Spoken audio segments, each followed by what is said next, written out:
안녕하세요 여러분, 진명쌤입니다. 이번 시간도 개념어 26번째 선경후정부터 들어가 보도록 할게요.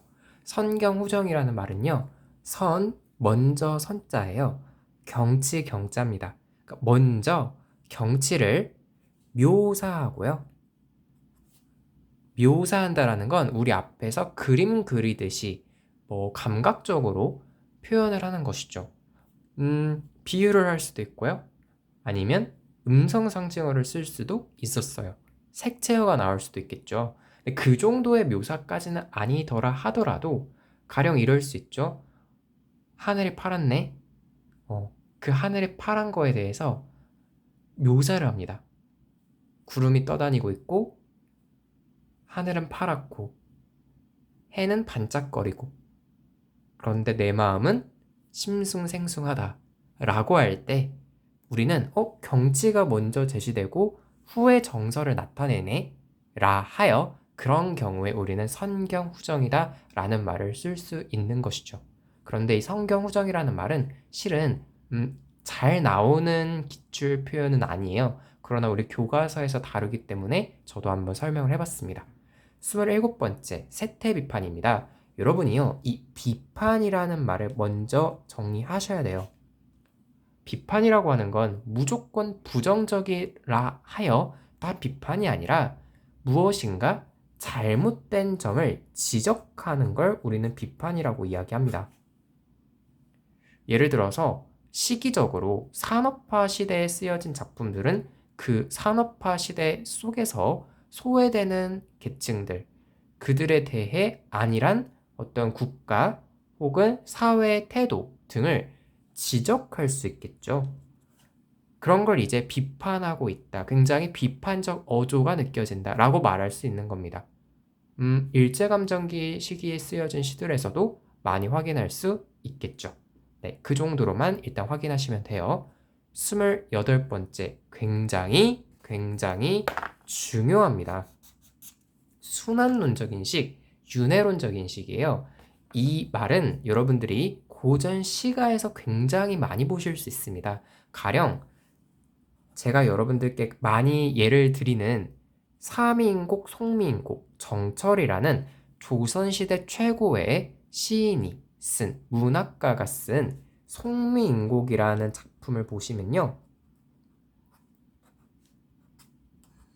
이런 구절이 나옵니다. 차라리 시어디어, 그 말은 차라리 죽어서 범납이 되어 님 계신 곳에 갈래.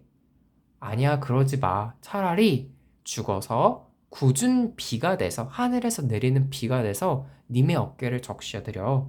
이런 표현이 나와요. 그 말은 내가 죽어서 다시 태어날 것이라는 전제가 있는 것이죠. 우리는 그걸 불교에서는 윤회라는 말을 씁니다. 죽어서 다시 태어나는 것, 다른 존재로 태어나는 거예요. 그러니까 뭔가 순환론적이다라는 말을 할 수 있는 거죠. 근데 보통 이런 순환론적 인식이 등장하는 그 경우는 상당수가 열의 아홉이, 그렇죠, 임에 대한 그리움, 임에 대한 아주 간절한 그리움. 간절한 그리움? 뭔가 간절한 원망, 갈망, 소망 등이 있는데 상황이 녹록지 않은 거예요. 그럴 때 우리는 뭐라고 하나요? 한의 감정을 느낀다라는 표현을 우리 이누야샤라고 하는 애니메이션 만화를 통해서 정리를 한 적 있죠. 보통 그런 한의 정서, 그리움의 정서를 내비칠 때, 님에 대한 사랑의 감정을 내비칠 때 보통 이런 윤회론적 인식이 많이 등장합니다. 그렇게 정리하시면 될 것 같아요. 그 다음은 또 시상의 전환이라는 표현이 나오죠. 이거는요, 내용적으로 어렵지는 않은데 여러분들이 기출에서 굉장히 많이 보실 수 있는, 특히 고학년일수록 수능을 치르는 분들이라면 앞으로 많이 보게 될 선지 표현이에요. 여러분이 어떤 시를 읽다가 그 시의 내용이 굉장히 부정적이에요. 부정적입니다. 그런데 예를 들어 윤동주의 시라고 해볼까요? 윤동주의 시를 보면은 육첩방은 남의 나라, 이런 표현이 나옵니다. 즉 일제감정기 시기에 조국의 미래가 걱정이 되는 거예요.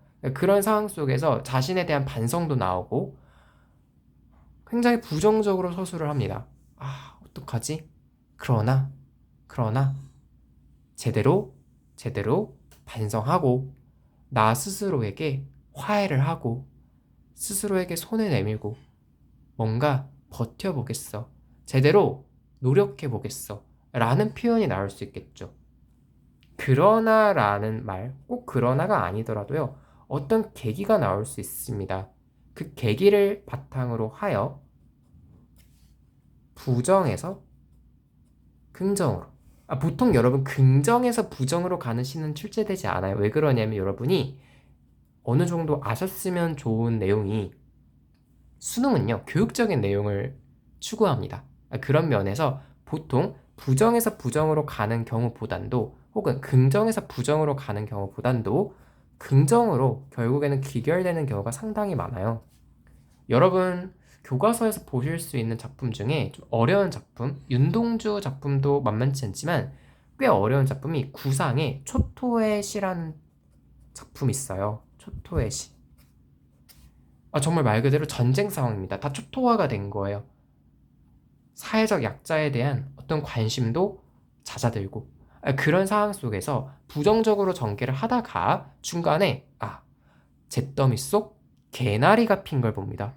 와, 잿더미 속에서 저렇게 이쁜 꽃이 피어나네? 라는 그 계기를 시점으로 하여 긍정적으로 시상이 전환돼요. 이럴 때 우리는 뭔가 전환된다라는 표현을 쓸 수 있는 겁니다. 그런데 문제는 어떻게 나오냐면 전환이잖아요. 그런데 확장이다, 고조된다, 혹은 심화된다 이런 표현을 쓸 수 있습니다.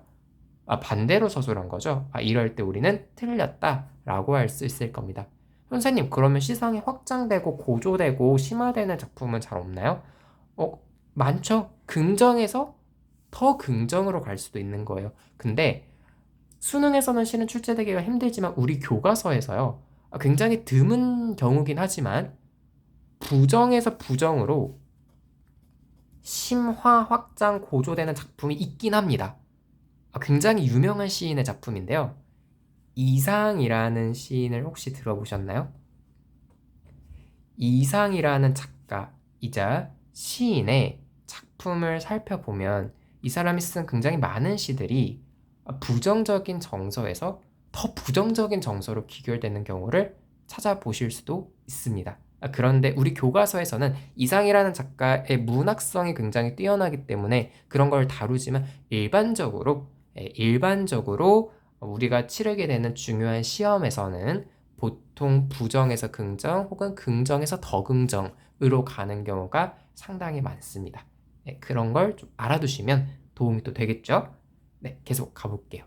30번째입니다. 시간의 흐름. 시간의 흐름이라는 건 봄, 여름, 가을, 겨울. 이런 게 가장 대표적인 시간의 흐름이겠죠. 아니면 아침에서, 낮에서, 밤에서, 다시 새벽. 이런 것도 우리는 시간의 흐름이라고 할 수 있을 겁니다. 그런데 보통 그것과 대비되는 표현으로 역순행적 구성이라는 말을 써요. 그러니까 역순, 그러니까 반대로 돌아가는 거예요. 가장 대표적인 게 회상을 하는 거겠죠. 과거의 모습을 떠올리는 겁니다. 크게 어렵지 않을 것 같아요. 그런데 제가 여러분들께 드리고 싶은 점은 회상이라는 말은 한 번쯤 다 들어봤잖아요. 그러나 기출에서 여러분이 고학년으로 올라가실수록 회상, 역순행적 구성이라는 말은 잘 쓰지 않습니다. 무슨 말이냐면요, 이 뜻을 조금 풀어서 설명을 하는 경우가 많아요. 선지에서는 보통 어떻게 제시가 되냐면요, 실제 기출 표현이고 많이 틀렸던 내용입니다. 서술하는 시점과 서술하는 시점과 서술되어지는 시점이 불일치라고 해볼까요? 이게 무슨 뜻이냐면요, 서술하는 시점이라는 말은 우선 이야기를 푸는 시점이겠죠. 이야기하는 시점이요? 근데 그건 당연히 현재겠죠. 이야기는 항상 내 말이 떨어지는 순간이잖아요. 현재에 서술을 할 겁니다. 그런데 서술되어지는 시점이, 즉 그 이야기의 내용이, 서술하는 그 이야기의 내용이 지금 벌어지고 있는 이야기를 하는 게 아니라 과거의 이야기인 거예요. 과거의 이야기를 현재 서술하는 거죠. 이렇게 서술하는 시점과 서술되어지는 시점이 불일치할 때 우리는 회상이라고 할 수 있을 겁니다. 그러니까 이게 실제 기출 표현이었는데요. 많은 학생들이 틀린 이유가 만약에 회상, 역순행적 구성이라고 했다면 잘 맞췄을 거예요. 그런데 뭐야 이게? 처음 보는 말인데? 하고 답을 고르지 못했던 겁니다. 우리가 해야 되는 것은 지금 우리 수업이 다른 개념어 수업이나 아니면 서점에서 볼 수 있는 흔한 개념어 교재들과의 가장 큰 차이는 시험을 항상 염두에 두고 공부를 하고 있죠. 시험에 어떻게 나오는지, 실제 기출 작품, 교과서 작품에서는 어떻게 구현되는지를 같이 정리하시면 더 좋을 것 같아요. 네, 그렇게 하도록 하겠습니다. 계속 넘어가 보도록 할게요. 실은 우리 좀 어렵고 중요한 내용들은 많이 정리했어요. 네, 굉장히 많이 정리했습니다. 31번째 시적 허용입니다. 시적 허용이라는 말은 고등학생이시라면 한 번쯤은 들어보셨을 것 같은데 이런 거예요.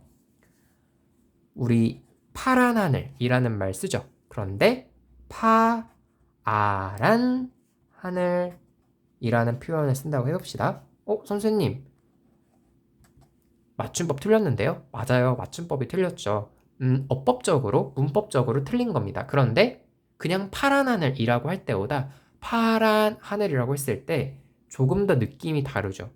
이렇게 어떤 시적인 느낌, 감수성 표현하고자 하는 그 주제를 강조하기 위해서 문법적 오류를 허용하는 경우가 종종 있습니다. 그럴 때 우리는 시적 허용이다라는 말을 할 수 있는 거예요. 네, 그렇게 정리하면 될 것 같아요. 32번째, 심미적 묘사입니다. 심미적이다라는 말은요, 미적이라는 말에 조금 더 집중하시면 돼요. 아름답게. 근데 꼭 아주 흔히 말하는 beautiful, pretty의 의미가 아니더라도요, 감각적으로 묘사하면은 보통 심미적이다라는 말을 쓸 수 있습니다. 즉, 묘사라는 건 전에도 정리를 했었지만 어떤 감각, 후각, 시각, 청각 등을 활용하여 혹은 색채어, 음성 상징어 등을 활용하여 그림 그리듯이 묘사하는 거죠. 그럴 때 우리는 묘사라는 말을 쓸 수 있는데요. 실제 이호석의 모밀꽃 필 무렵, 메밀꽃 필 무렵이라고도 하는데요. 여러분 교과서에 다 있는 작품입니다. 이 작품을 보시면 굉장히 그 공간적 배경에 대한 아름다운 묘사가 펼쳐져요. 아주 감각적으로 시각, 후각, 청각, 색채어, 음성 상징어, 비유법 전부 활용하여 배경을 그림 그리듯이 표현합니다. 그 정도는 돼야 묘사구나 라고 할 수 있는 거예요. 여러분들이 선생님 이거 한 줄 이렇게 표현은 됐는데 이거 묘사라고 봐야 돼요? 라는 질문을 하지 않으셔도 되는 거죠. 누가 봐도 묘사이어야 묘사라고 출제를 합니다. 그 기준은 지난 시간에 말씀드렸어요. 계속해서 33번째 액자식 구성으로 가보도록 할게요. 액자식 구성이라는 거는 이런 겁니다.